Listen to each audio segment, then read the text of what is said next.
Tregu i Shumicës në Vlorë përfitoi një investim të rëndësishëm fal këmbguljes së Bashkisë së Vlorës me një projekt ndërkombëtar me palën italiane.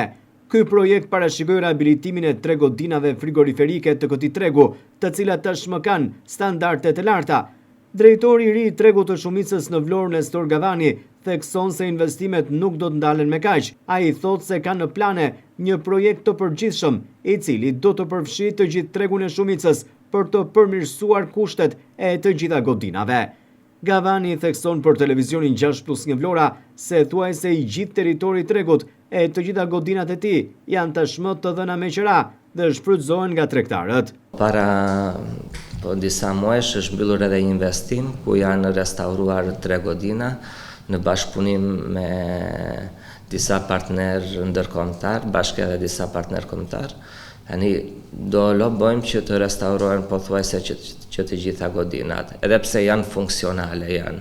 Të gjitha godinat që kemi këtu në ambientet e tregut të Shumicës janë dhënë me qira.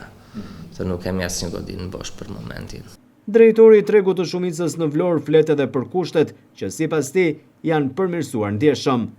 Kushtet janë përmirësuar sepse dhe infrastruktura rrugore ka ndikuar pozitivisht edhe për ardhjen si të fermerëve, ashtu edhe të tregtarëve të frutave e perimeve. Gavani thotë se në tregun e Shumicës ka vend për të gjithë tregtarët dhe fermerët. Ai thotë se tregtarët këtu gjejnë kushte të mira, por edhe kosto mjaft të ulët të qirave.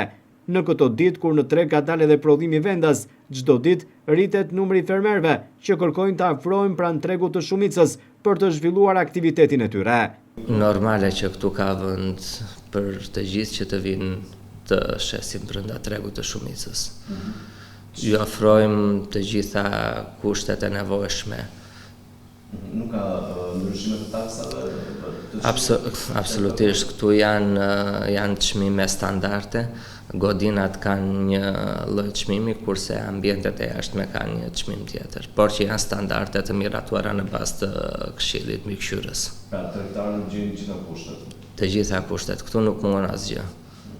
Prandaj u bë thirrje që gjithë tregtarëve që të vinë të operojnë, sepse edhe kostot e qeras dhe pagesës ditore janë të papërfillshme. Ka pasur tregtarë të rinj kanalë? Për ditë rritet numri i fermerëve, sepse është edhe sezoni i serave që nxjerrin mallin e tyre. Më vonë do ketë gjithmonë më rritje, sepse me ardhjen e stinës së pranverës dhe verës rritet edhe numri i prodhimeve dhe i produkteve. Kushtet janë normale në tregun e Shumicës për zhvillimin e aktivitetit nga tregtarët, por megjithatë ka një projekt që do të bëjë të mundur riabilitimin e të gjithë tregut të Shumicës me qëllim përmirësimin edhe më tej të këtyre kushteve.